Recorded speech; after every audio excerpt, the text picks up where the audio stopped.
Clint motherfucking Bartlett on a podcast tonight. What's up, boys? This episode is brought to you by Drunkwood Woodworking.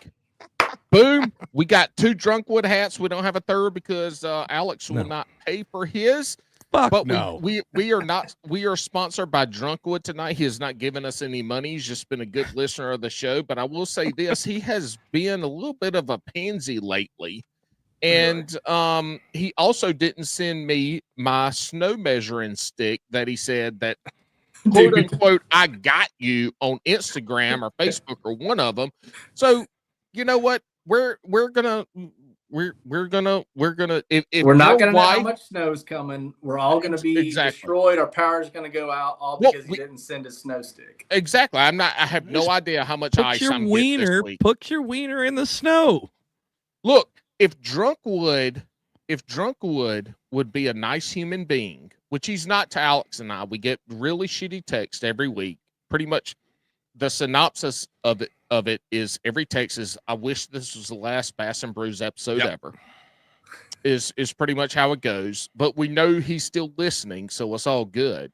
But you know, I mean, we do love Drunkwood. He's been a great friend of the podcast. We're gonna rep his gear tonight. And if your wife likes to be a bitch on the internet, leave shitty reviews, make sure she buys some shit from Drunkwood on Etsy 100% and leaves a shitty review when it shows up and it's not what she thought it was gonna be. Perfect. Because she can't read or see. She might be blind. She might not be able to read. She might have 3 teeth and say, I had 4 teeth when I ordered this, but I only have 3 now. I got to send it back. Will you give me a full refund and pay for my shipping? Fucking Drunkwood. All right. Hey, welcome to Bass and Brews. Great intro. Remember, if you want to help support the show, head over to patreon.com/Bass and Brews. Become a producer of the show. Not only do you get our gratitude, but you also get access to Last Call with Alex and Paul, the live Patreon exclusive show with you, the producers. And my name says it. And if you guys aren't watching, I did a little math here. Today is episode 199. And that's if you don't count the Queen City Chronicles or the couple legacy episodes. So I thought that was, it randomly hit me when I was doing the thumbnail. I was like, oh shit. Next episode's going to be 200. It's insane. It's about like Mandy is. Randomly, she just smacks you across the face and was like, bitch. Fair enough.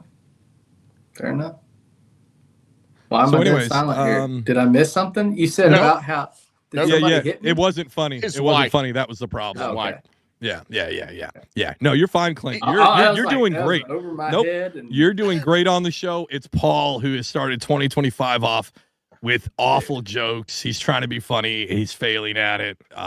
It is what it is. He's just mad because his wife is taller than he is every day of the week. I'm not mad at that. Why would I be mad? Anyway, I'm like a jungle gym also. Hey, exactly. His wife's so much taller than him when he motorboats, it's below the waist, if you know what I'm saying. Fair enough. I motorboat below the waist too, and she ain't even that tall. And she ain't even that tall. All right, we've got nobody complain about motorboat below the waist either. Yeah, we've got Clint Bartlett on the show this week. You guys are gonna know him from his amazing video footage. He was with I always fuck up his name, Joe LaBarbera.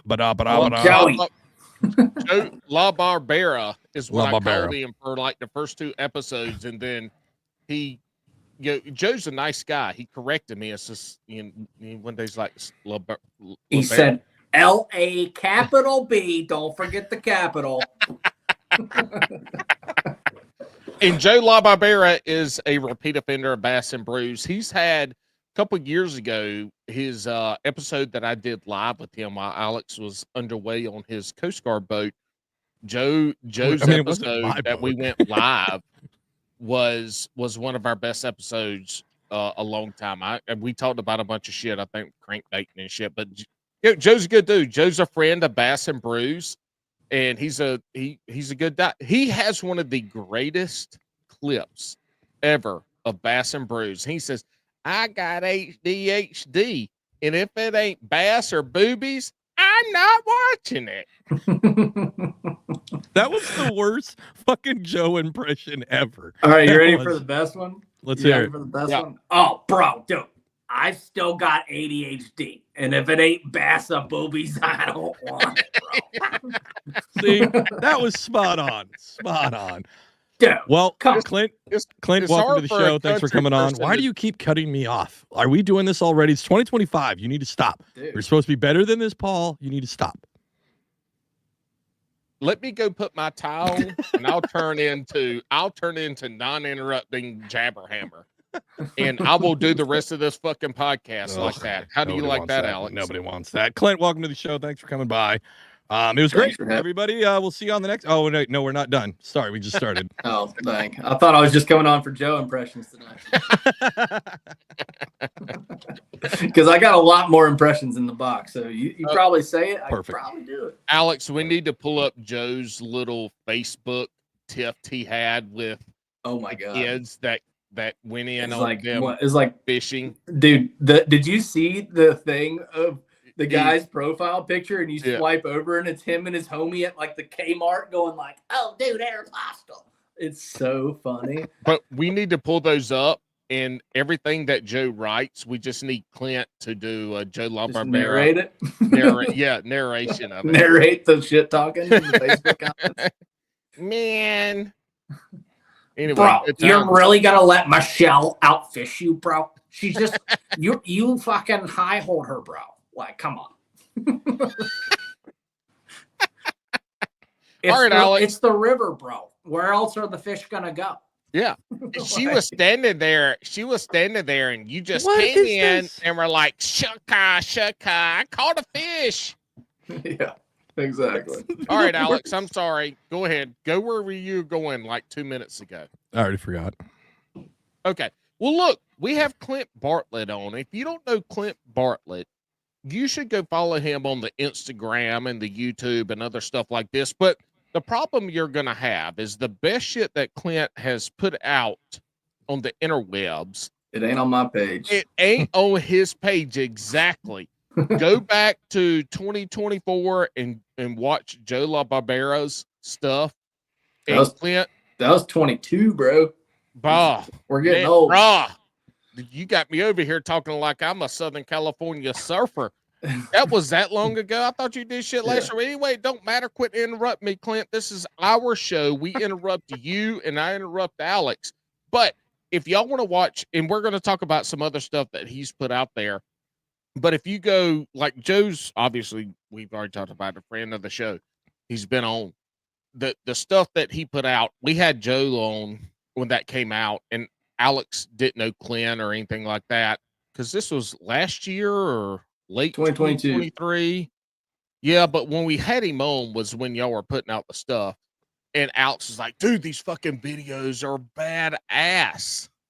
And they were. Yeah, And cool. it is, I mean, we got a videographer, all this shit. So the good shit that you're going to see from Clint ain't going to be the shit on his page. It's going to be some other. No, that's all that just the weekend derbs and stuff.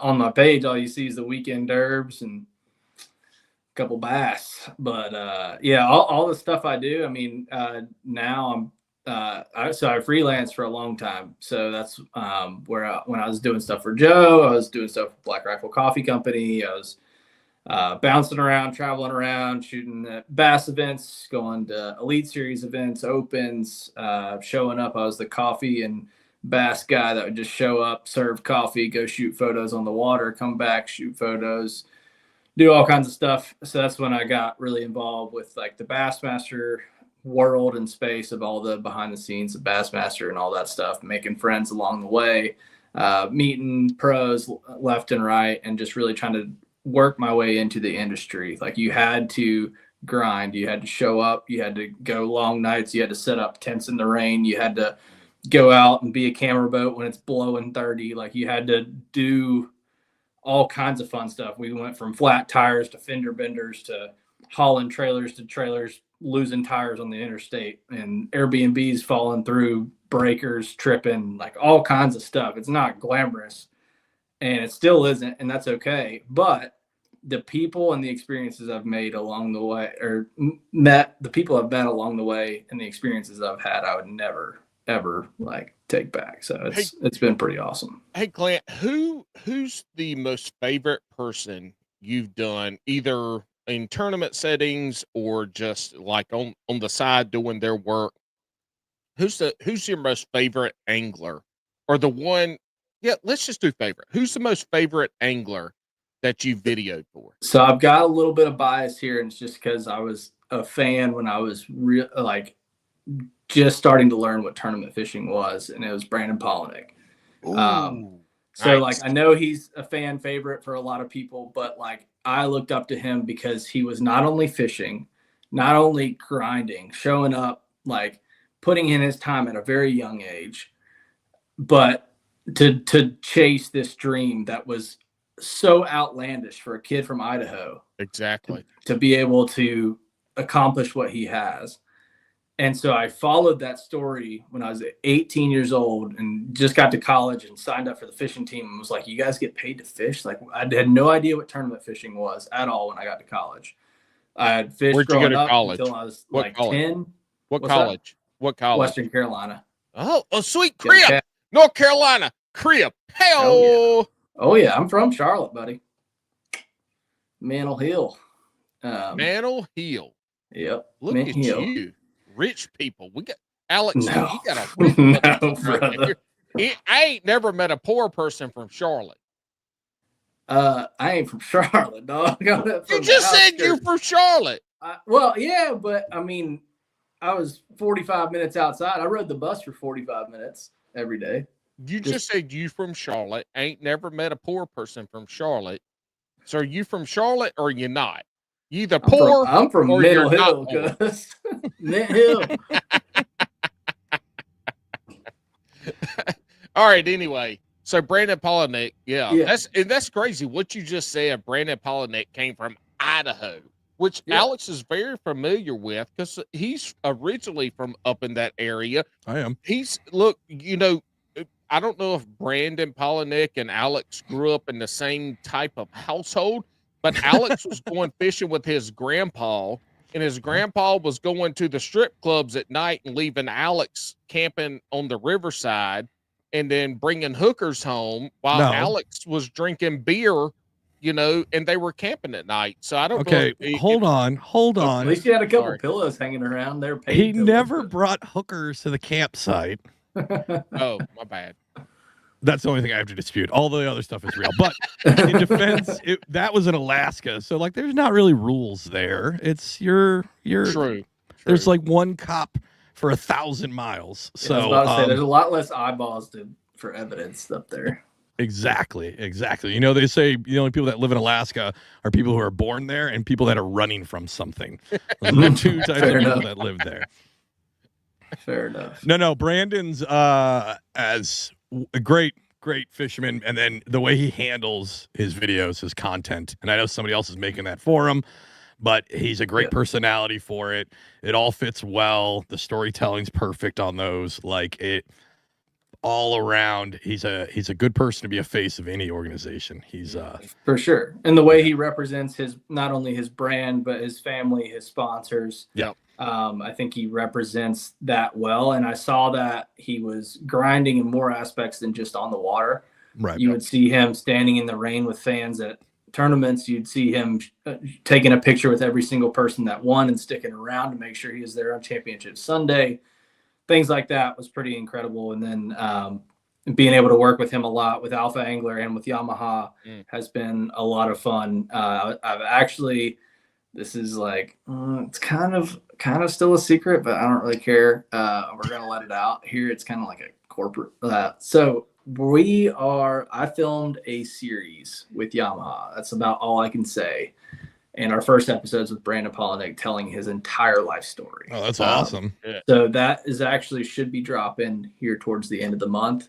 Fingers crossed, but it's going to be, I'm super excited about that piece. It sounds like, with that dropping, it sounds like Polinick should come on Bass and Brews to like help promote that. Yeah. Right after the drop. I mean, if you can make happen, Clint, if you can make that happen, Clint, Alex will send you some stickers, and Yeah. and he'll send them, like if that happens, he'll send them right away. And if for everybody that doesn't know, when you order something from Alex, you're going to get it about a year or two later. Listen, Paul, the only way for this to happen is for me not to be on the show, because every time that, like when me and Paul started this show, Paul and I. geez, 4 years ago now, right? We're almost on episode 200. We made like a list of like, like these are guests, bucket lists.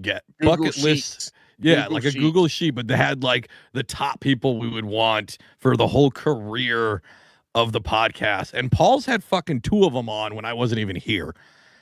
Or no, 3. One of them wasn't 3. my fault, and the second one you got to be on the second episode as a fucking surprise. Correct. Wait, which one are you talking about? Pangrack was your surprise. Yeah. And then you were supposed to be on with Greg Blanchard. Yeah. But your daughters decided to eat century eggs. Yeah. That were made in somebody's basement in New Jersey by their 8-year-old kid. And they got sick and were throwing up all night. But it's not my fault. Brandon wasn't even on that list because we're like, there's no way. But I mean, you never know, right? Like, we had Mikey Balls on the show a whole bunch. I was like, Alex Rudd. Mikey's great. Rocks. We've had Alex Rudd a gazillion times on the show. We've had John King, aka Drunkwood, numerous times. And I've never once asked for Drunkwood to be on this show. If anything, I faked my military service just so I could avoid being on episodes with him. I remember hearing him call into some podcast trying to do Taku. Not that long, I don't know, 6 months ago, and he was like, "Oh, I got the secret powder." I'm like, "Yeah, okay, yeah, that's really Taku. Come on." We did an episode. Paul and I did an episode of Rudd. There you go. And in the middle of it, he goes, "Oh, hey, Drunkwood wants to join," and Drunkwood did join, and he was naked from the waist down on a live podcast with video. And if I remember right, it was just his ass showing. No. No. It wasn't his ass? No. You're confusing some of Drunkwood's post with that episode. The Rudd episode that he came on Rudd's podcast that we were on, he was in bed with the lights off, drunk, and all you could see was his teeth. Oh, yeah. Understand anything he was saying. Which is already rough. He's got the fucking derby teeth, so he got derby teeth. Oh. Hey, Clint, I got a question for you.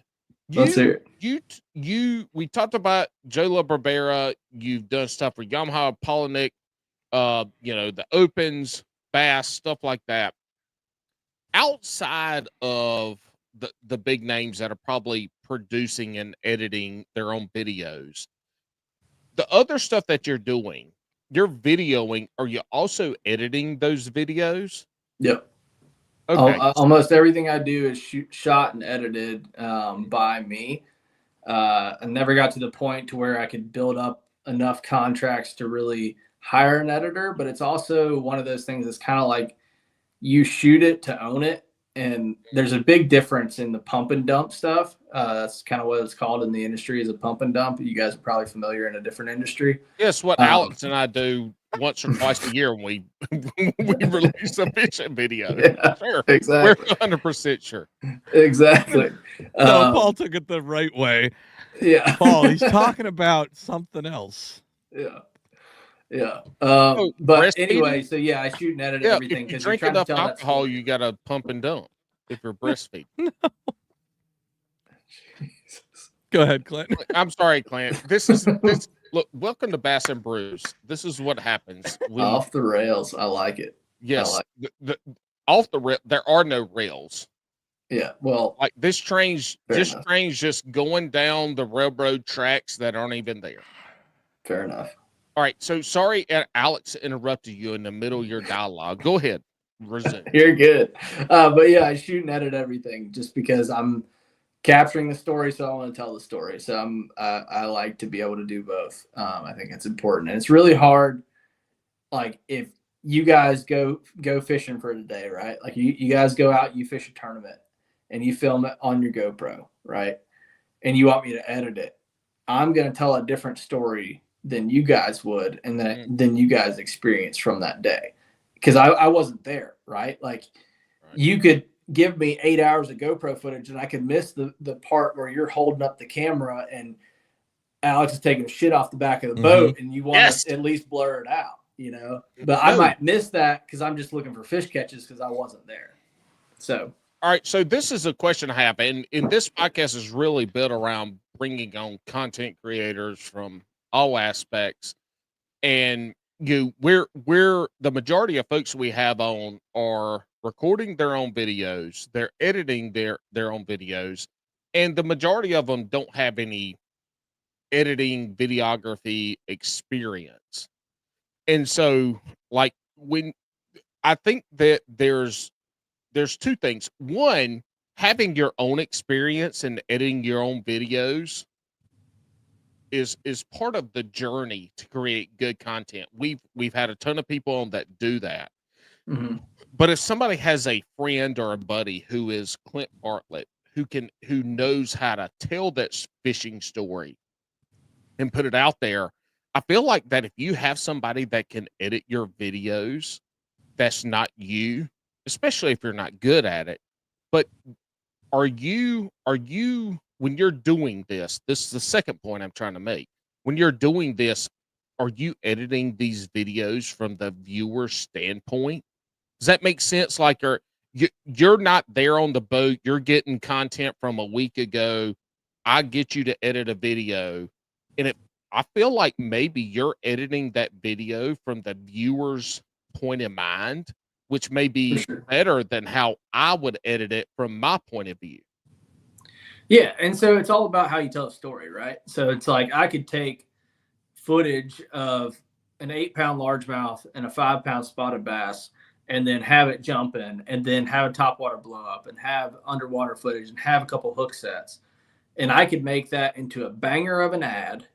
I could make it into the whole fishing day. I could make it into an ad for a certain bait and not even have that certain bait in any of those fish catches, hook sets, any of that stuff. All I got to do is have a nice photo of that bait and plaster it in there with some editing magic and make it look like that bait is what I'm advertising. Because like I could if it's a topwater bait and it's right here in the frame, and then all of a sudden it's flashing all these other clips I'm talking about in the background, and it's just advertising that bait. Like, there's so many different stories you can tell with footage. It's just a matter of how cohesive is your story.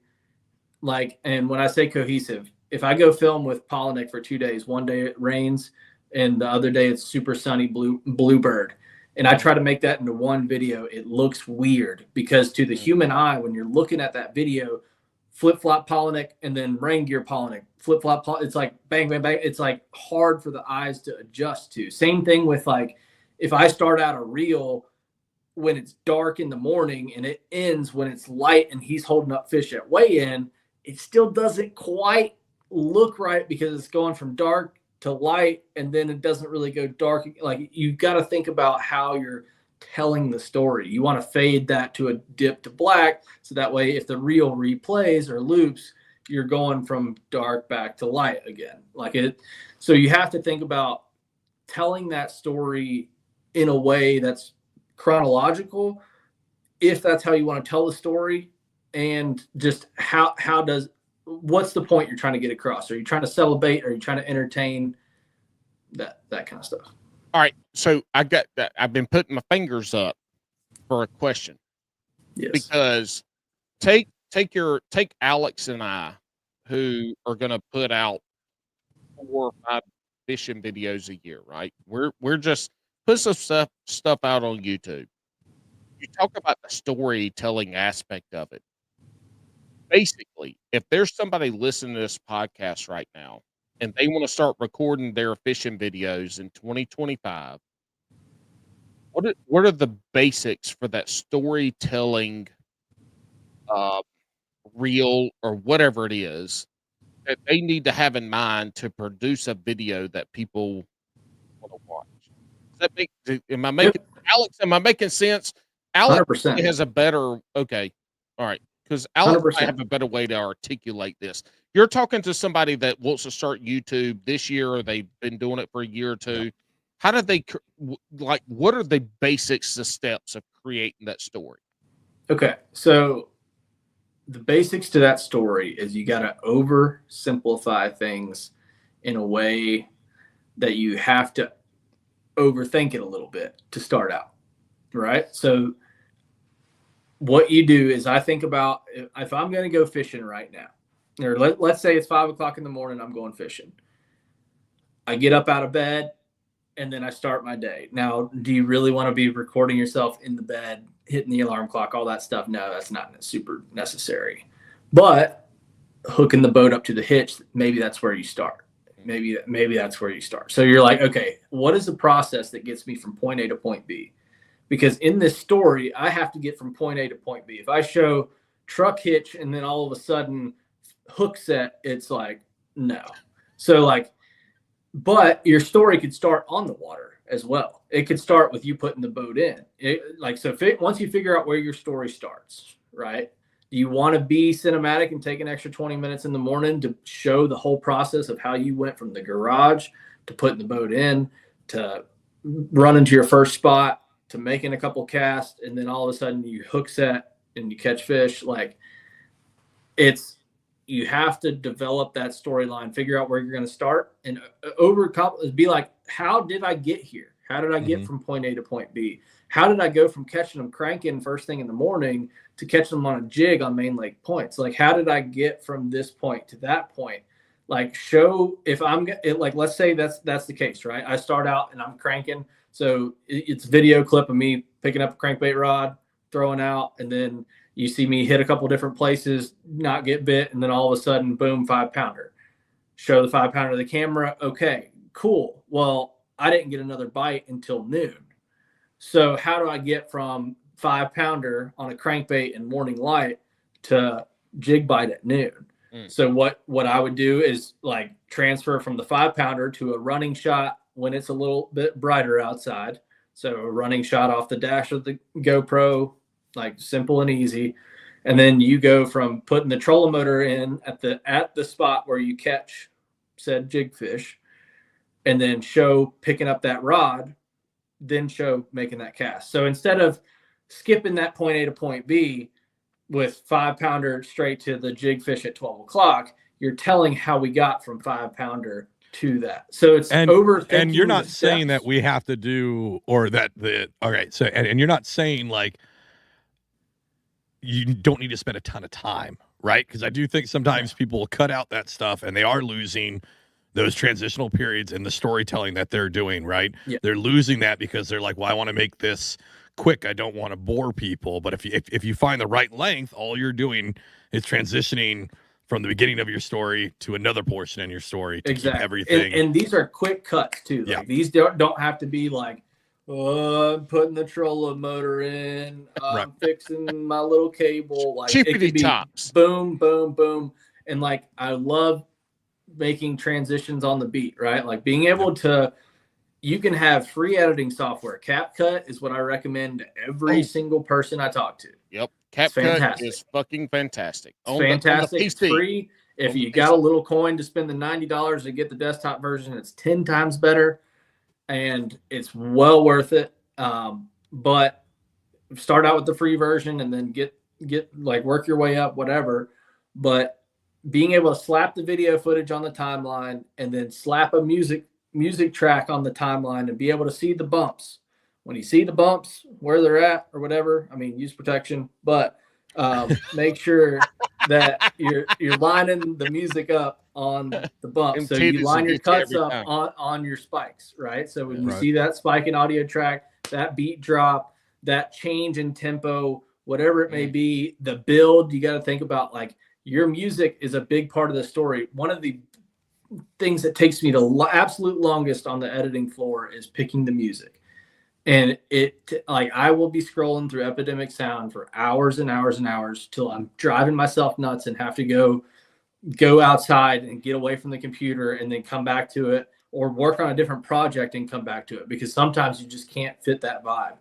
But then sometimes once you find the right track, you can be you can have all the footage laid out that you want. You make your quick cuts and all this stuff. You can have all the footage. Sometimes I'll slap a track in there and it's literally like it's built for it. It's like all of a sudden, like how I cut that, it's literally like moving on its own. It's like wild. It's like I didn't even barely have to scoot this clip over here and scoot this clip over there. Like it lines up. Sometimes it magically works like that. And a lot of times it doesn't. So you have to figure out how to flow. Like I've spent 2 or 3 hours on a reel and editing with a certain track and then be like, it doesn't fit. It doesn't tell the story the right way. Like if I'm going hardcore trap tunes to try to tell a farmer's story, like it's not gonna work every time. Now, sometimes, I mean, TikTok has showed us, like RIP in a couple weeks, that like TikTok has showed us that you can put freaking farmer trap out there and sometimes that shit sells.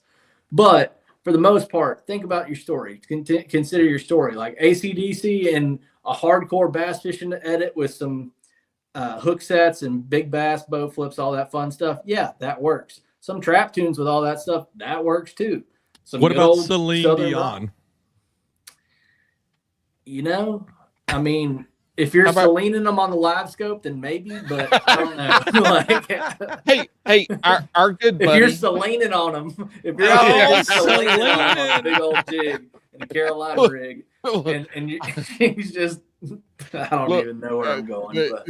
I was on a Serious Angler podcast a few months ago, and I referenced that Taylor Swift body style is a spook. Jesus.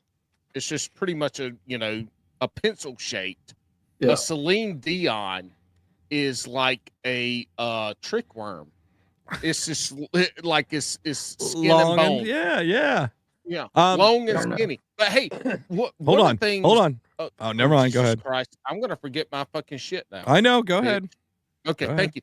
Alex knows that if I don't say this, I've already forgot it now. And right now, I'm doing filler perfect. Hey, right Clint, I've got a question. Figure out what I'm going to say. So, Alex, go ahead, and I'm going to interrupt probably somewhere in the middle of this because I'm going to remember it here soon. All right, so Clint, we're talking about the storytelling because that is the important part. I think a lot of us miss, us amateur content creators, right? And you were saying when you get somebody else's, like you don't have the experience, you don't have. Because you weren't on the water there, right? So let's say you are on the water and you're filming for somebody else. Are you kind of like in your head starting to patchwork what this video is going to be about? Do you take notes of like, oh, yeah, this is the part where Jabberhammer interrupted for the 90th time and then shit his pants? Like, are you writing this stuff down when you're working? And then also when you're filming your own stuff, are you also doing that practice as well? So big negative on the writing stuff down. Okay. I probably should, but it's just not how I roll. Like I like to live the moment, and be there because I feel like it helps me miss less. Right. The biggest thing for me when I'm going out and I'm filming stuff is living it how I want to see it. Like, how do I remember it? Think about back to your favorite day of fishing, right? Or like one of your favorite memories from 2024, right? Like it's new year, we're reflecting back on 2024. Think about one of your most fun days on the water. And then what does your mind go to? Like where does it go to? Does it go to how it feels outside? Does it go to the smells? Does it go to the sight of seeing that big fish jumping with your bait in its mouth and you thought it was going to come off? Does it go to seeing that fish smoke it on live scope and being able to just jack them on a 10-inch bait? Like that's what I'm thinking about. Like I caught my PB last year, like in November, and it was sick. Like it was on a 10-inch swim bait and boat flipped an 8-pounder on 20-pound on a 10-inch swim bait. Like hell yeah, that just like replays in my head every single day. So it's like, what do I need to build those pieces of that day? So when I'm filming, I'm making sure that I'm getting the cool, like I want it to look pretty though, right? And I want to make sure, keep my angler in mind, keep my sponsors in mind. What am I trying to highlight? Like if I'm going to show a quick shot of the trolling motor while the boat's still out of the water, what can I have in the background? If he's sponsored by Garmin or Minn Kota or whatever, I have to keep that in mind. But also he might have a Yeti sponsorship and his Yeti coffee cup is right here facing the wrong way, right? Like if this Mentos thing is turned this way and it's right next to the Minn Kota, I will make sure I turn it to make sure that I get that extra logo placement, because we don't sell Billy Mays style anymore. We're not sham wowing bitches to buy shit. Like that's not how it works. You have to do it by just product placement these days. Like having Drunkwood right here and talking shit about him is going to sell more Drunkwood. Hashtag buy Drunkwood. But me Hashtag saying, don't. hey, go buy Hashtag Drunkwood. make Drunkwood get a real job. That's what I want for 2025. Exactly. I want him to go back into the workforce. Like, yeah, he exactly. needs a real tape measure. Because apparently he can't measure the dimensions on things when people get mad at him. It's because he's colorblind. Yeah. But just think about the details, right? So you are trying to overthink it a little bit on how you tell a story. But here's the biggest like double-edged sword with that is if I go capture every detail that I see, I'm gonna have thousands or hundreds and hundreds of gigabytes of shit to go through. And if I'm trying to turn a project around, especially like I filmed a 12-day long range fishing trip on a boat for 12 days, not seeing land, on a ship, like for 12 days, the world's largest sport fishing boat ever. And I've got to make a 1-hour film out of 12 18-hour days. Yeah, 12 like 18-hour days on the 100 gigs of shit. Well, more than that. when I came back with 2.5 terabytes on the first one. I did this trip two years in a row. The first one I came back with 2.5 terabytes worth of footage, which is a dick load. I was just trying to be like more proper. So Ron Jeremy, hold on, he was trying to be more proper. he was like, I don't want to say fuck. I got to be professional. Dick load. That is way worse. And how much is a dick load? That's like 2 Ron Jeremy dick loads. It could be a little dick load. It could be a micro wiener. No, 12 days is not a micro dick load. It is truly a true porno star dick load. I want to be professional. I'm not going to say fuck, but I will say dick load.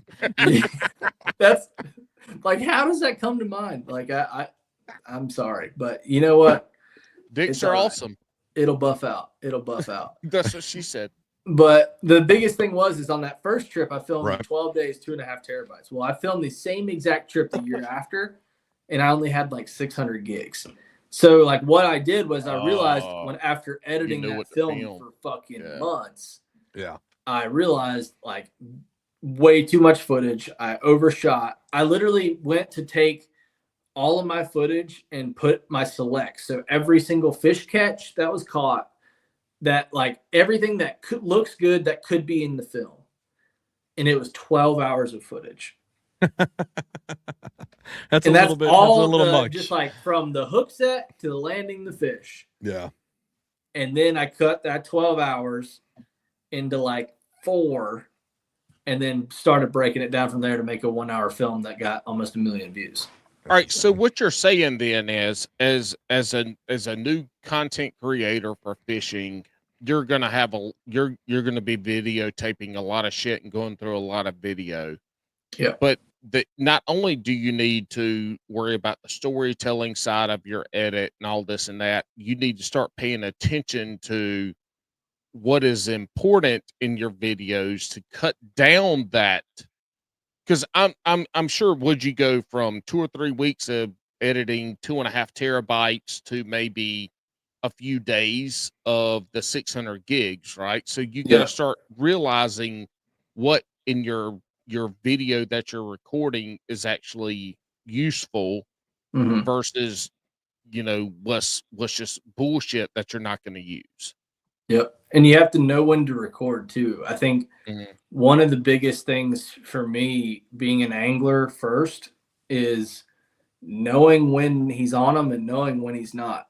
And like that helps a lot. But the biggest risk with that is like angler gets 5 bites in a day and you're filming them for a tournament and you miss one. That's a big chunk of the story. Mm-hmm. Shit, That's 20% of the story right there. Yeah, no shit. That's the only thing that people want to watch. They don't give a fuck about unless they hook themselves, they hook their cameraman, shit their pants, or fall in the water. Nobody gives a shit about anything else besides. I want to see those 5 bass and how you caught them, or what you were doing. Like, how did you get that bite dragging that worm on that point, or like whatever it was. And so if I can't show you that from my end, then that's tough. But also, like, I'm not going to sit there rolling in 4K 120 for an 8-hour tournament day, right? Because I'm just going to burn through cards. Hey, I'm interrupt you real quick. Why 120? Is it for the slow mo? That's for super slow mo. Like that. Like, I don't shoot in that very often. Okay. Just because it eats up so much card space. It is the prettiest. It's the best my camera will do. And it's absolutely gorgeous, but like, I can't afford that many memory cards. You got to be on them. They got to be whacking them on top water for you to be on one. So what are you typically recording in then? 4K. Everybody, if you're going to post shit on YouTube, you got to be in 4K. Yeah. So what are you in 30, 60? So I like 60 a lot just because I can slow it down if I need to. It depends on what type of action I'm filming. Okay. So if I'm in the back of the boat filming an angler, I'll be in 60 most of the time because that's just enough to slow down a boat flip, or a hook set, things like that, buttery stuff like up close on reels, all that stuff.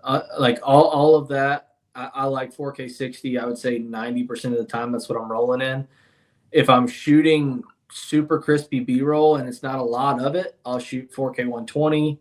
If I'm shooting, like, tracking a topwater bait with a super long lens and I'm trying to get that one eat, I'll be rolling a 4K 120 and I'll just be focused on that. So, like, I'll be sitting boat side and with an angler for a day trying to get that one shot. And I did that shooting for cast. It was the herring spawn in Lake Lanier. We were shooting the OG, which is their topwater bait. Went from catching GTs on it to catching spots and stripers and all kinds of fun stuff on Lanier. If you had a kayak angler that wanted to start recording their videos right now, and they're using a GoPro or a DJI Osmo, would you recommend them being in 30, 60, 120? What would you recommend? I would say 24. I would say 24. Really? It looks real. Okay. Yep. There's really nothing out of a kayak and GoPro footage that you really need to slow down. You're not shooting buttery B-roll off of that stuff on a kayak. For the most part, to capture the story, I don't think there's anything you need to slow down. So 4K 24 is what the human eye sees. That's kind of how we see it, and it has cinematic motion blur. So if you can see like how the hand is blurred, like that's how our eyes actually see. So like that's what it looks like in 4K 24. But if I record in 4K 120, it's going to look a lot more crisp, right? So and you can slow it down because you have more frames. So I would say anybody standard GoPro settings, 4K or 4K 24, put it in looping mode, learn how to use looping mode. It's super simple. It saves you a shitload. It's so easy once you get it. No, it's not. You want to lose the most fishing footage you've ever lost in your goddamn entire life? Put that bitch in 5-minute looping mode, and you will get everything in your fishing journey for that day except every fucking fish you catch. You're hitting the wrong button or something. I don't know, man. All right, definitely operator error. Not only that, you gotta that shit comes out like 1 minute increments, and then you gotta put it together. Goddamn, Clint, you're fucking my whole podcast up. All right, I'm gonna fuck you. I'm gonna give you the lesson. All right. Okay, let's hear it, because this is what everybody listening to this podcast is trying to learn. Okay, so when you're gonna run looping mode, you're gonna put it in 4K 24. Or 4K 30. Some GoPros won't run 24 in looping, so 4K 30 is fine. And then you're going to set it to 5-minute intervals, right? Okay. For fishing, that's the biggest interval you need. You shouldn't need any, unless you're saltwater fishing and getting stripped, like 10. Then I would do 10 or 15 minutes. But for most of us bass guys, 5 minutes. there's not going to be much longer fight than that. So, hey, Dory, you're hearing this. You're getting stripped. You need to be in 10 minutes. Exactly. So I get in my boat and I set up my camera on the dash. I turn it on. It's in 4K 24 looping. Good to go.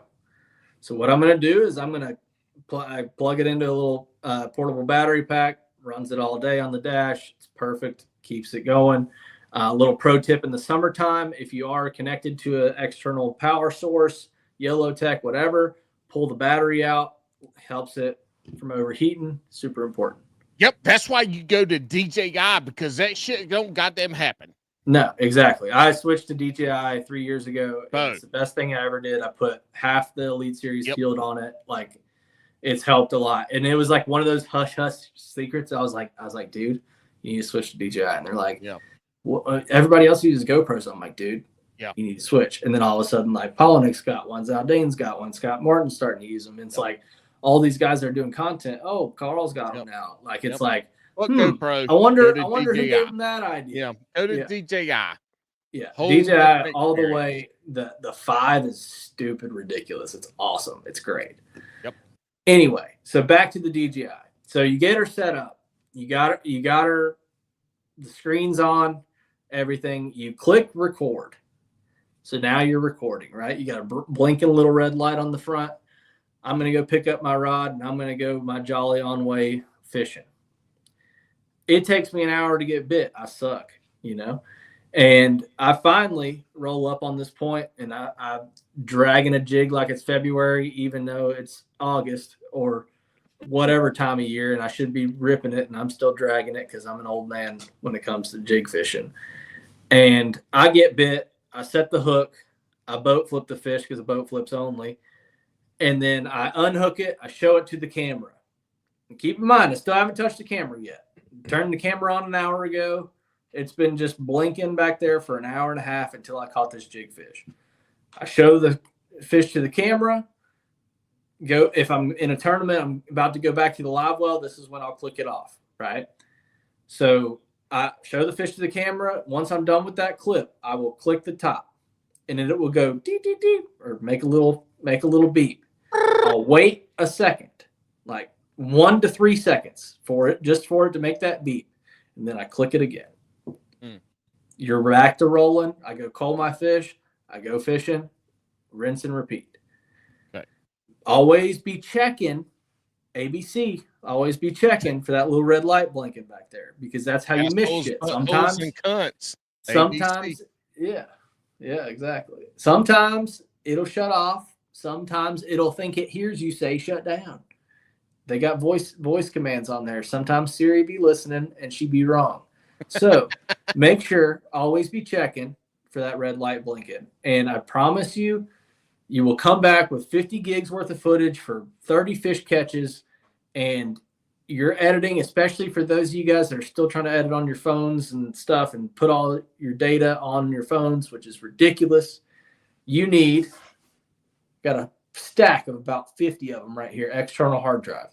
Spend $100. I don't care if you're a kayak angler with 13 subscribers on YouTube. I don't care who you are.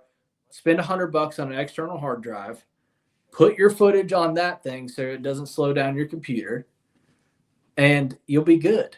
But yeah, when I was in Cali, I was able to. I have like a 0.5 terabyte solid state drive, and that I was able to even run because I couldn't bring like a whole laptop and shit with me. But I was able to run that off the iPad Pro. So I know we had Jamie on last week, and he does all of his stuff on an iPad. Oh yeah, it's absolutely doable. But you're right, the hard drive. All you got to do is get like a little dongle thing on the side of it, and you can run everything. Put it over there when you're done. You don't have to delete it. You can save all your shit, and it's not like sitting in a cloud or somewhere else. You actually have it. Yeah, because I found that issue from too. 2016, like when I started my YouTube channel, my freshman year of college, right there.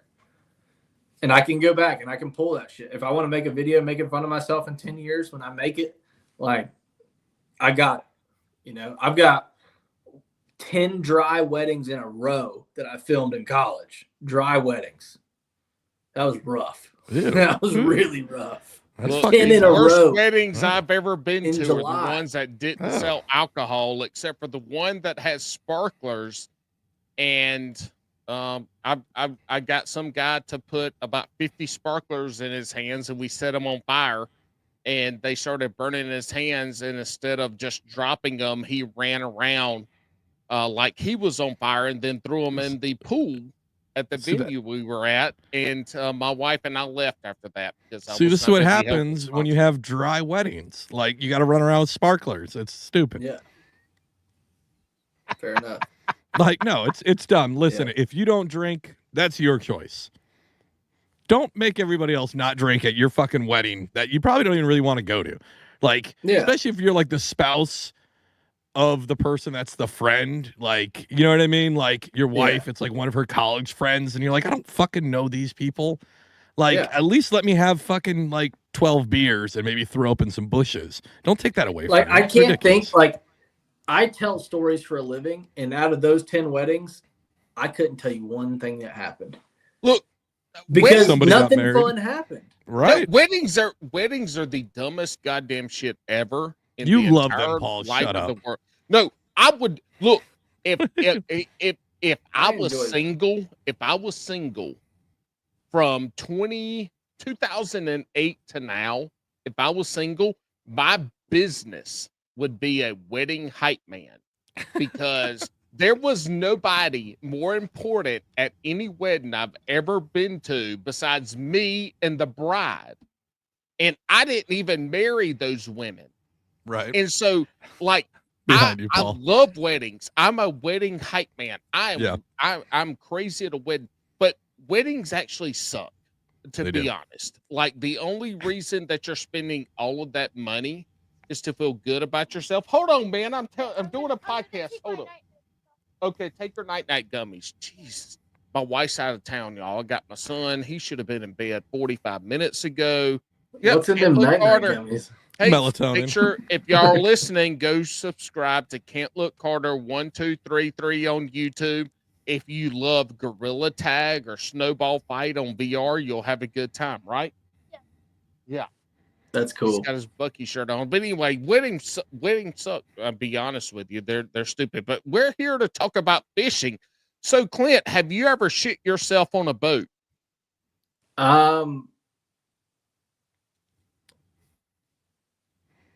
Twice. Valid.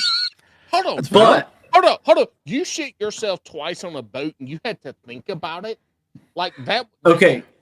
There's two times that I actually made contact, right? Oh God. Yeah. He's got a MacBook, because my MacBook don't do that shit. But I don't know. But there's 2 times that I made contact and ruined got balloons. He got balloons shitting himself. Two times that I've ruined a pair of drawers. Probably about, I bet you I've taken 4,000 dumps on the water. Okay. You got a leaky butthole.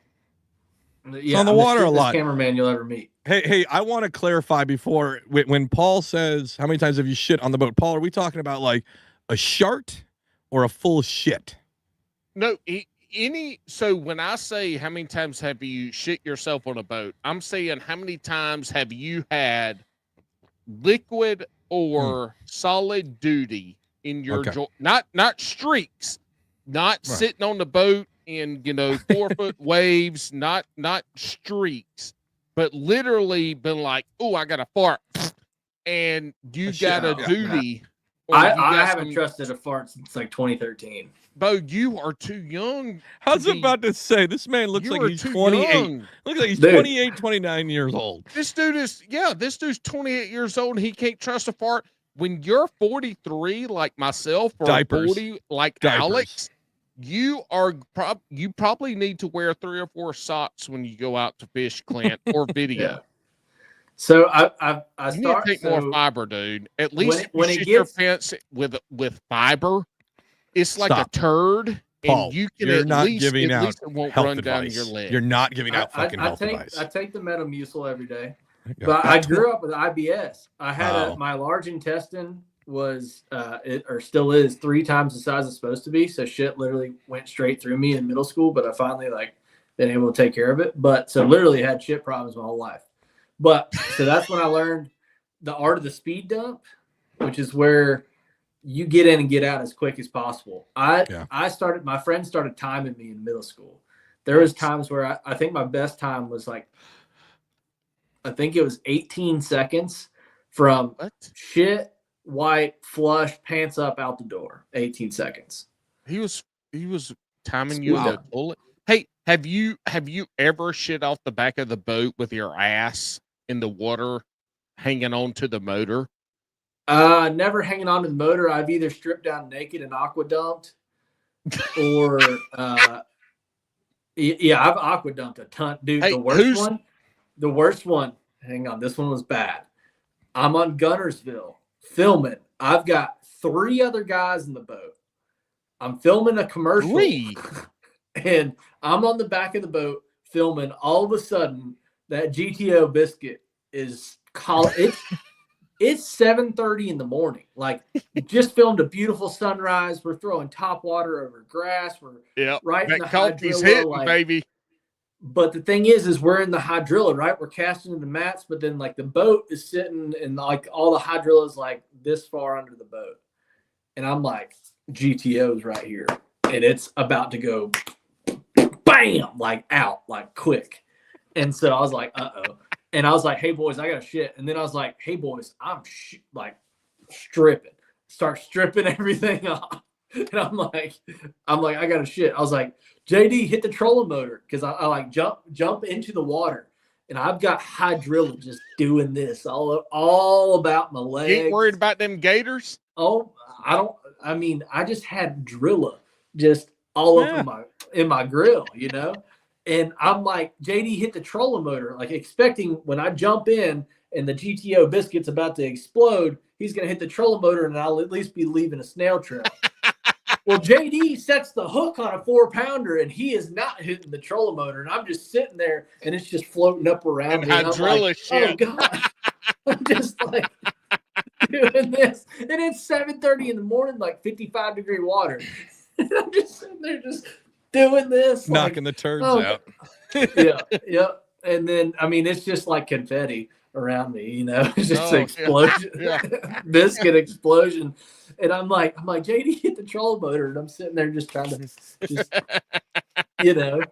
And then you get back up and you're all cold and you're just like, well, I guess I'm just gonna stay like this in my underwear for a little bit and try to dry out. Hey, you know what the greatest thing about shitting outside is that if there's any breeze or wind, once you take your poop and you can wipe whatever you wipe with, it can be leaves, your hand, it doesn't matter.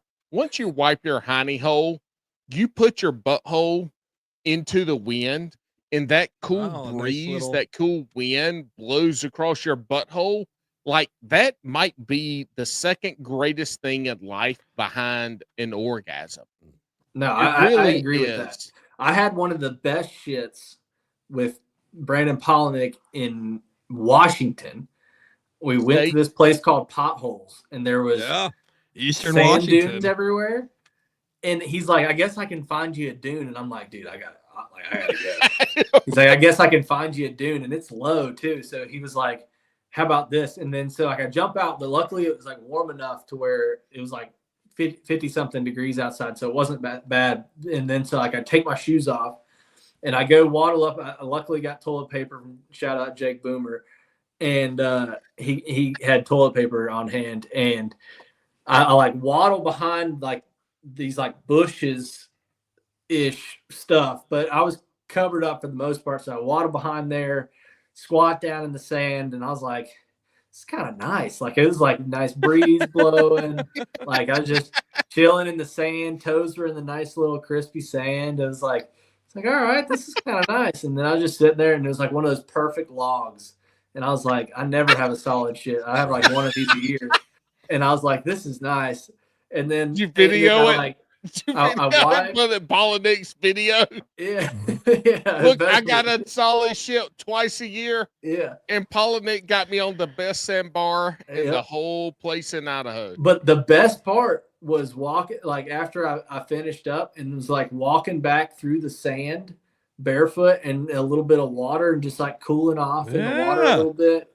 It's like relaxing. Cool off the old poop sweats, take the edge off. Like we used to, when we would bust one of these bad guys, right, doing drug trafficking, we have to hold them in the hangars on the ship. And there's a little side cut on the ship, and that's where we call them detainees. That's where they have a shower set up when they get to use all that. I would hide a bucket and a seat.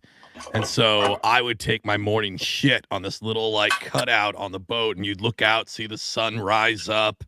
You're off of South America and enjoying the good life. I got my cup of coffee. I'm on this makeshift shitter, and I would shit there. That was like my standard move, and I would go early enough because the captain usually wouldn't get up until like 8 o'clock. He was kind of a late sleeper, and I got fucking caught, and I could never do it again because he looks over the side. And he's just like, Alex, are you fucking shitting outside? And I remember looking up and I'm like, it's not on the boat. It's in a bucket. It should be okay. And he's like, well, when you're fucking done, you need to come up here. And I got my ass chewed. And that was the last time, but that was my move. I'd get it right at sunrise, watch it come right over. It was beautiful. It was wonderful. Cleanest your ass has ever been after it got chewed shitting off the side of a Coast Guard boat. Yeah. You know what? That guy was an asshole, though, so fuck him. He hated fun. So the story you just told of shitting on the sandbar for Pollinate, is that the most famous person's boat you've ever shit off? Because it sounds like you shit off a lot of boats. Exactly. I've shit off a lot of boats. But I would say Pollinac's definitely up there. During that trip, I shit off in Pollinac's boat 3 different times. God damn. All right. In literally 3. Well, the thing is you could never be a kayak angler. All you do is be shitting through the drive hole. I was a kayak angler all through college, and I went to the bank for a couple. I'm trying to think of what else did I do? I think a lot of times I just jumped in the water. Right. That would be the solid move. Hey, Clint, you mentioned earlier that you have a bunch of clips that if you ever wanted to make fun of yourself when you made it, right? So back to you making it. Do you think that your asshole is hindering your career? That people are like, I'd love to have this guy on our boat, but he continues to just shit all down the side of it. And I just can't have Clint on my boat recording anymore. Hey guys, I see you got Clint for your cameraman today at the Bassmaster Elites. Just FYI, he dookies a lot. And so you're going to have to go make some potty stops. Wait, and all the anglers. I'd be a terrible marshal. I'd be a terrible marshal. Hey, bud, I know you're really on them, but I got to take a shit. Do they give you a little bit of, how does it work in the professional side of fishing as a cameraman? Like, do the marshals have a different standing versus the cameraman? Like, is one you held in high regard and people are to make a little more concessions to the cameraman versus the marshal? Like, how does the cameraman, where does the cameraman's going to make you famous, fishing? Right? Well, right. Yeah, exactly. That's what I'm saying. Because you already have a plus as a cameraman. 1, you're making them look good for their sponsors. Okay. 2, you're in a much smaller pool of individuals that they could be associated with. So you have a much better chance of knowing who the person is than you do some Joe Blow at each tournament. And the cameraman, a lot of times in bass fishing, you end up being the interviewer. You're asking them what they're doing. So you're filming them. You're asking them what they're doing. Like you're there when they're good. You're there when they suck. You're there when they lose a giant. You're there when they come second place in the Bassmaster Classic. Like you're there for it all. Like you live it, and you have to figure out how to tell that story. And you have to figure out if that story is okay to tell to the world too. Like, because there's heartbreaker stories out there. Guys that lost the fish that would have won them $300,000 and changed their life, and then went bankrupt and aren't on the elites anymore. Like that's happened. Like and you're part of it. You're there. You're literally the only guy in there.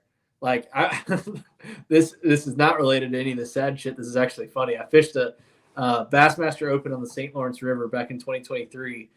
And when you think about having a cameraman or having anybody in your boat, it makes a big difference. If you're going to fish by yourself versus having someone else in your boat, it's a big difference, right?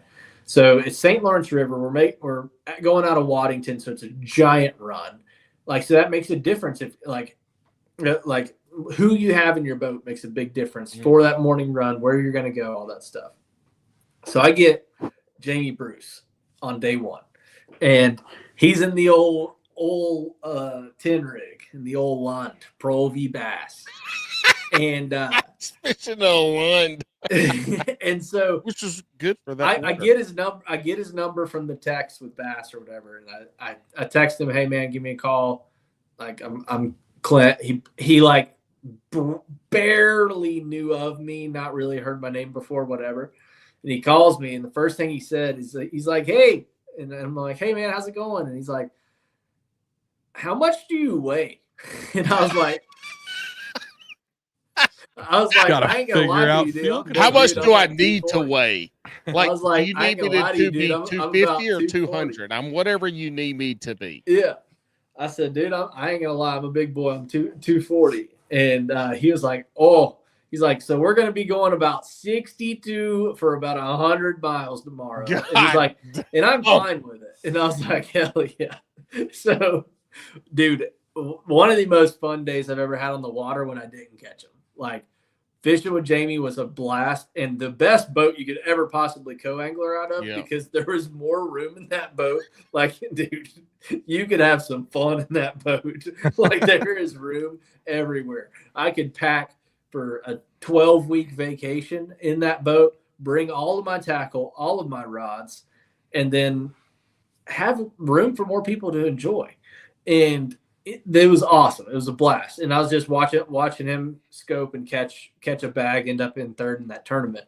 And like, I cursed myself because I caught one in the first cast, and it was like a largemouth on a chatterbait on the St. Lawrence River. Like, we pulled up to take a piss halfway down on our run, pulled up to take a piss, and he was like, oh, we might as well make a couple casts. And first cast, I catch a like 14-inch largemouth, and that doomed me for the rest of the day. So you were fishing and recording? Like, no, I was just fishing that tournament. But basically what I was getting at is having somebody else in your boat, whether it be a co-angler, a marshal, a camera guy, it makes a difference. And then I got off on the tangent, but I just thought it was funny that he asked me how much I weigh, because it makes a difference on his fuel. Hey, fuel. That's a professional for you. He's like, I got somebody in my boat the next day. How much do you weigh? How much fuel can I have to make the run that I need to run? Can I get there and back? Yeah.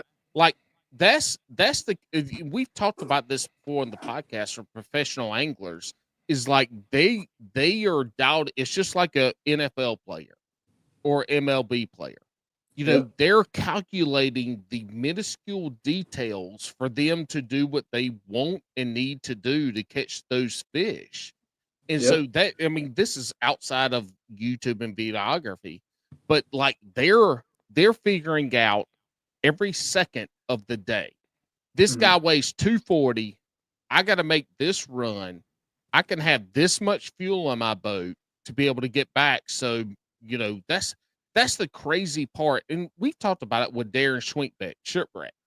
Like, we've talked about how those professional anglers have a whole different mindset. Everything is down to the gram, the ounce, the second for where you need to be and how you got to get to where you think you can catch fish to be able to get back and weigh in. I mean, that, you know, this is a whole, this going off on a side leg here, but I mean, that's crazy to hear that story, because we've heard that with the guys that have fished on the elites, and, you know, the guys we've had on that fish professionally, like they're factoring in the weight of their fucking co-angler. They're factoring in the weight of having rod sleeves in the boat or not having the rod sleeves in their boat. It's wild. Like, it's wild what they factor in. But you got to think, if I'm fishing the Elite Series and I'm about to make a 140-mile run on the St. Lawrence River, and I have the chances of having a 300-pound old guy who's never been in a bass boat before as my marshal, or I can have Brian Evie, the slim, thick cameraman who's about $140 soaking wet and 6'4". I would take Brian any day, you know, like there's a big difference, because it's like, it also affects your experience. Like, if you have a marshal that's bitching about like I'm hungry or I gotta poop, or you have a camera guy that's like that, like Clint it's gonna Bartlett. change the way you fish. Like Yeah. there's I can't say his name, but there's an Elite Series angler that had a marshal on the St. Lawrence River in 2023. And he makes a big run. It is absolutely rough, ridiculous, absolutely like treacherous on day one. But he makes the run. He goes out to the lake, and his marshal's like freaking out. He said he wasn't that he was in his mid-50s, whatever. He said his marshal was like freaking out, and that his bilge pump stopped working. So he was having to jump in. He jumped into the water, like after taking on waves. Jumped in the water, pulled the drain plug, got back up on pad, jumped back in the water, put the plug back in. Like already a treacherous day, and he's not even to his first spot yet. And goes through all of that, gets all the water out of his boat, stays out of the waves, whatever, just like hitting them. And he said he gets to his spot. He rolls up. And this marshal's like, you got to take me back. What can I do? Like, he's like, no. He's like, you got to take me back. And he's like, dude, I just, and he hooks up and catches a 5-pounder. And he's like, dude, like, I got to catch my fish here. Like, we just spent the last 3 hours jumping in and out of the water. We here now, bitch. Motherfucker, suck it up. And he's like, you got to take me back. And he's like, let me just try to catch a limit and it's like, see what I can do or whatever. Catches a limit for like 20 something pounds, like 21, 22, somewhere in there for the St. Lawrence is a decent bag, but not where he wants to be, obviously. And he said, it's like noon. This guy just keeps saying like, take me back to my truck. And he's like, dude, I got to take you back to the marshal check-in. First of all, I can't take you back. He's like, I'm staying on the lake. It's not that far. Like, take me back to my he's like, dude, I gotta check you in like with bass and all this stuff. Argues back and forth with the guy. The guy just stays silent. And he said the guy never moved. He's sitting in his seat. And long story short, he's like, all right, fuck it, dude. Like, let's go back. Like, he was like, I'll just take my marshal back at like right at 1, 2 o'clock. I'll fish in the river for the last hour and call it a day. Goes to take his marshal back. He said the marshal goes to stand up off of his boat. And he goes to step out of the boat, and a pile of shit flings out of his bibs on the side of his boat, getting out. He had shit himself and sat in it like a 3-year-old for an entire fishing day. I sat in my pee pants all day. And didn't say a word. What a trooper, actually. Fuck that. You know what? Props to that guy. Yeah. No. Fuck he that sat guy. all day in his shit. If I shit myself, I would have stripped everything down and be like, hey, bro, I shit myself. No, yeah, but I'm rinsing off. Well, I'm jumping in the lake. That's like Martin Jeffries had a story. Martin Jeffries, the originator of Bass Talk Live. He had a story about he had a marshal one time that I don't know where they are. Why are you retelling somebody else's story? Not like copyright. I just did. Go fuck yourself. I just did this what I do for a living. I know, but you can tell had this Jabber doesn't. Who started throwing up on the side of the boat, and like he's calling. This was, I think it's early 2000s, maybe 2010s. I don't know, but anyway, the story is it's like the marshal's throwing up. He's like, first time they ever been in a boat, it was bad waves. They were up north somewhere. Obviously, because the shit only happens in either Florida or up north. And he was like, the marshal was throwing up in the boat and throwing off the side. And they're like, take me back. And, just a whole fucking bullshit. I mean, that kind of goes back to what bass. Yeah. Fuck yourself, Alex. Like, you've even said that you have been seasick on your boats. So don't even start. Yeah. You know what, Clint? Let me tell you something. Clint. It's your first time on the podcast here. And Alex and I give each other a lot of shit. This man spent 20 years in the goddamn Coast Guard defending our borders. You're welcome, Paul. You're welcome. Thank you. I appreciate it. and he has no empathy for somebody that gets sick on a bass boat running through the fucking Great Lakes. Nope. Well, he shit on a boat plenty, and it waters. was just in a bucket when he wasn't supposed to. Look, I Exactly. know the guy that fell out of Ike's boat last year at whatever tournament that was down in Murray or wherever. And he was happy about it. He was like, "Hell yeah, do it again." Yeah, because he's got a podcast, and Ike came on his podcast and got to talk about it. Fuck yeah! Look, put Paul Roberts. Never give up. Put Paul Roberts or Alex Castanuega on Ike's boat. Let us fall out that bitch, and we'll have him on Bass and Brews podcast and have a great time talking about how I fell out his goddamn boat. Yep. All right. Fastest I've ever been in a bass boat was with Ike. That's the fastest. Hold on. Fastest I've ever been in a bass boat. It was 25 degrees. We went 81 in a bass cat. Oh, holy shit! That's pretty cold. Did That's pretty fast too. 3 guys in the boat. 3. And you were going 80 miles an hour with 3? And Ike was probably looking at you like, "Hey guys, how's this going? Woo, we're going to." I'm sitting there trying to film him, like, and then I was just like, "I'm fucking." Your hands froze up around the camera. You're like, "Oh yeah, I can't get the camera on." Yeah, dude, that's my strong hand. If I got to film Ike at anything, I would do it butt ass naked just to be in the boat with Ike. What? If we were going 80 miles per hour in 30-degree water, and Ike was like, "Get butt ass naked, otherwise you're not in the boat with me." I would do it. And you're like, "What is this, a Diddy party, or is this fucking in the boat with Ike and Ellie?" No, my pecker's so goddamn small, nobody would ever even see it. All right. In that kind of temperatures. On that note, Clint, it's been a great time. We are going to hit the patent pending shotgun round. Hey, Clint, tell me something real quick before Alex gets started. All right, tell me something. Tell me something. You're a young fella. Yeah. Right. If you had to little spoon Alex or me, who would you choose? Trying to figure out who would treat me better. Your little spoon, you have Alex or Paul to choose. Who do you choose? Who's your little spoon?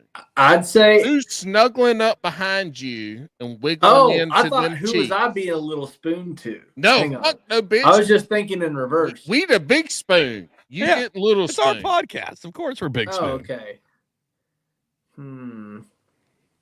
I feel like Paul's belly would fit better in my back arch. It would. It's definitely more ergonomic. It's more ergonomic. I agree with the choice, but the reasoning sucks. Yep. No, the reasoning is spot on. I had it flip-flopped, and I was thinking about also Paul, because I was like, a handful of titty is just like where my comfort food is. Like, you know, like this motherfucker talking about my titties. On the I got them too, man. Look, all right, hey, we're gonna hit the patent pending shotgun round. The Brewskis are they're an awesome folks, but after you answer these questions, it could be really polarizing. So, don't fuck it up. I want to give you a chance to shout out anybody you'd like, where people can find you at before we get to this portion. So check out the old Instagram if you want to see the Durban posts at C_Bartlett_Bow. The Bow stands for Bartlett Outfitters originally, which was my YouTube channel back in the day. I made that in high school. And then now started Bartlett Outdoors as my LLC on the side. So if you guys ever need any video work, stay very busy. But shoot me a DM. So I'll either, if I can't do it, I'll send you in the right direction. Perfect. Hey, real quick, because we're not going to see. I'm tired of you saying real quick, and then it takes forever. You know what? Shut the fuck up, Alex. I brought this guest on. He's my guest. And we're cuddling. If you want a real quick, we are cuddling. If you want a guest that you can be real quick with, Alex, you need to start inviting them on instead of putting. It's time. Boys and girls, let's see how far down the rabbit hole we can go today. I have unmuted myself for this. I've unmuted myself for this. It only This takes is one. bullshit. All This right, man Clint. has muted me. No. I don't even Come know on, what the fuck Paul. I was going to I say now. know. I had a good point to make. It wasn't great. That Hey, Alex fucked it up. God, here's how this. there's here's some how this is bullshit gonna work. right here. Hey, here's the deal. No. This is important. Listen to me now. Oh, I'm unmuted. Alex muted me. He's sitting there, quick draw All right. McGraw, Yeah. just ready to rock Hey. and roll. Most of your video shit that we're not going to see on your page. Is there a way for people to see what you're doing to be able to follow you? Like, is there some way to know if you're Yeah, so it would be still on my page. Just pay attention to my stories. I reshare a lot of the content that I make. Okay. I'll reshare it. If you see a camera emoji somewhere in the story, it means I filmed it. So that's Okay. my little way. I'll share a Sonar Pros reel, or I'll share an Alpha Angler reel, or a Yamaha reel. I'll share it to my story and then put a little camera emoji. So that's just my tagline of being able to be like, hey, I filmed this shit. Go check it out. And then that's how you can support me. Go follow the people that support me. Is like, if you see that I'm filming cool shit for Yamaha or for Alpha Angler or for any angler or whatever, like, go follow them, because I keep good people in my circle, and whoever I'm associated with is good people for the most part until I came on this podcast. So That's fair. Well, so that's why I wanted to say that, because most people aren't going to be able to follow your Instagram store, not your stories, but your posts and stuff. So being able for them to be able to find the work that you're doing, that are associated with other people. So that's what I wanted to harp on. Yeah. So that's where you'll see it. Anything that I'm doing throughout the day, whether it's at the gym at 5 a.m. or it's like eating the food, or it's catching big bass, or catching 13-pound stripers that everyone thinks is a state record, or like a giant largemouth, like whatever it is, it's on the Instagram. Like, I keep that thing more updated than I do anything else. Literally my day-to-day life. I started posting stories like crazy because I literally had somebody posting on Instagram change my life. Carl Jocumson was just posted a reel talking about the grind, and he was out there, just got his ass whipped on Australian, about to lose my career. mate. And he's just like, and he's talking about the grind and how you got to take care of yourself mentally and physically and all this stuff. And I woke up the next morning. I was 3 months after having heart surgery. I gained 20 pounds. I was always in the gym and like trying to be healthy, but in college I didn't eat as healthy. So I gained a lot of weight. And then after I had heart surgery, I gained more weight, and I just was not happy. And I literally watched that video and went on a run the next morning.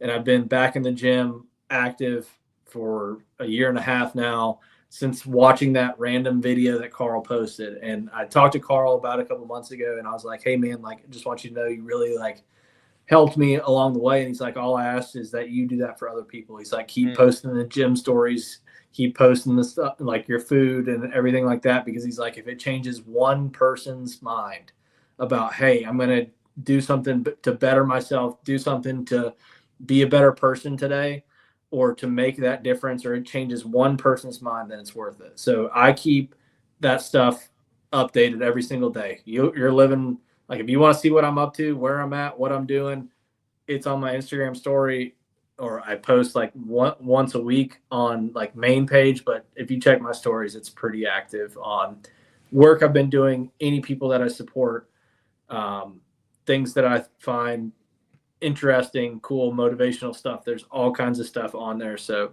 check it out. All right. Well, with that, we're going to get started with the shotgun round. But first, who are the young college girls going to sleep with? All right. Hey, I'm going to ask you a set, or we're going to ask you a set of rapid fire questions. We need you to just answer it. We don't need a whole explanation unless we ask yes for or it. no. Yeah. Yep. Just And he understands, he's a content creator. And then again, the Brewskis are a very loving, wonderful bunch, but if anything's going to piss them off, it's this shotgun round. So this is either going to send you to the highs to become a serious angler, or to the dark waters. Are you ready? I'm here. I'm ready. You're gonna pay more for a rod or a reel? Rod every time. Whoa. Crocs or flops? Well, I was a big Crocs guy, but I've converted to the flops. But I still feel like a girl appreciates a Croc more than a flop, so I'm going Crocs. There it is. Wow. I like this. I like this from a camera boat guy. Yeah. I mean, because I'm figuring, most of the bass boat guys are going flops, but this man related it to women. The ladies. He's like, women love. They can't stand something about a thong in between your toes. They can't handle it. Nope, because you can't run in them. Same thing about a cooter.